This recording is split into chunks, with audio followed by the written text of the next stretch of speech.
Welcome back all. ಹಿಂದಿನ ವಿಡಿಯೋದಲ್ಲಿ ನಾವು ಕರೆಂಟ್, ವೋಲ್ಟೇಜ್, ರೆಸಿಸ್ಟೆನ್ಸ್ ಮತ್ತೆ ಸಿಂಪಲ್ ಎಲೆಕ್ಟ್ರಿಕಲ್ ಸರ್ಕ್ಯೂಟ್ ಬಗ್ಗೆ ತಿಳ್ಕೊಂಡಿದ್ವಿ. ಈ ವಿಡಿಯೋದಲ್ಲಿ ಓಮ್ಸ್ ಲಾ ಬಗ್ಗೆ ತಿಳ್ಕೊಳ್ಳೋಣ. ಹಾಗಾದ್ರೆ ಏನು ಹೇಳುತ್ತೆ ಈ ಓಮ್ಸ್ ಲಾ? ಈ ಓಮ್ಸ್ ಲಾ ಏನಿದೆ, ಕರೆಂಟ್, ವೋಲ್ಟೇಜ್, ರೆಸಿಸ್ಟೆನ್ಸ್ ನಡುವೆ ಇರುವಂತಹ ರಿಲೇಶನ್ಶಿಪ್ ಏನು ಅನ್ನೋದನ್ನ ನಮಗೆ ತಿಳಿಸ್ಕೊಡುತ್ತೆ. ಹಾಗಾದ್ರೆ ಓಮ್ಸ್ ಲಾನ ಸ್ಟೇಟ್ಮೆಂಟ್ ಏನು ಅಂದ್ರೆ, at a constant temperature the current flowing in a circuit is directly proportional to the applied voltage and inversely proportional to the resistance of the circuit.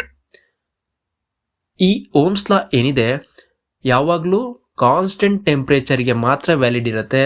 In case ಏನಾದರೂ temperature very ಆಗುತ್ತೆ ಅಂದರೆ ಅಲ್ಲಿ Ohm's law valid ಇರಲ್ಲ. ಯಾಕೆ ಅಂದರೆ temperature very ಆದಂಗೆ resistance ಕೂಡ very ಆಗುತ್ತೆ.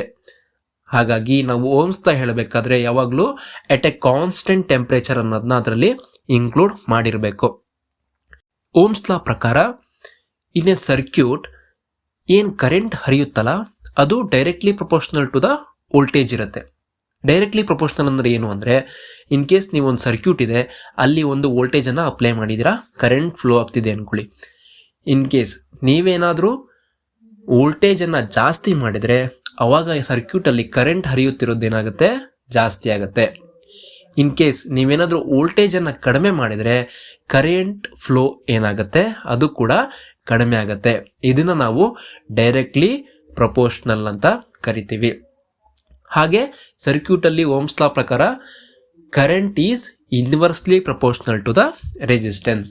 ಹಾಗಂದ್ರೆ ಸರ್ಕ್ಯೂಟಲ್ಲಿ ಇರುವಂಥ ರೆಸಿಸ್ಟೆನ್ಸನ್ನು ನಾವೇನಾದರೂ ಜಾಸ್ತಿ ಮಾಡಿದರೆ ಕರೆಂಟ್ ಫ್ಲೋ ಏನಾಗುತ್ತೆ, ಕಡಿಮೆ ಆಗುತ್ತೆ. ಅಥವಾ ನೀವೇನಾದರೂ ಸರ್ಕ್ಯೂಟಲ್ಲಿರುವಂಥ ರೆಸಿಸ್ಟೆನ್ಸನ್ನು ಕಡಿಮೆ ಮಾಡಿದರೆ ಕರೆಂಟ್ ಫ್ಲೋ ಏನಾಗುತ್ತೆ, ಜಾಸ್ತಿ ಆಗುತ್ತೆ. ಇದನ್ನು ನಾವು ಇನ್ವರ್ಸ್ಲಿ ಪ್ರಪೋರ್ಷನಲ್ ಅಂತ ಕರಿತೀವಿ. ಸೊ ಇದ್ರ ಮೂಲಕ ನಮಗೇನು ಸಿಗುತ್ತೆ, ಕರೆಂಟಿನ ಫಾರ್ಮುಲಾ ಸಿಗುತ್ತೆ.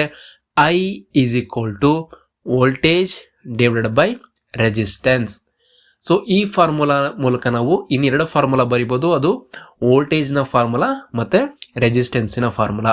ವೋಲ್ಟೇಜ್ನ ಫಾರ್ಮುಲಾ ಏನು ಅಂದರೆ ಕರೆಂಟ್ ಇಂಟು ರೆಸಿಸ್ಟೆನ್ಸ್. ಹಾಗೆ ರೆಸಿಸ್ಟೆನ್ಸ್ನ formula voltage divided by current.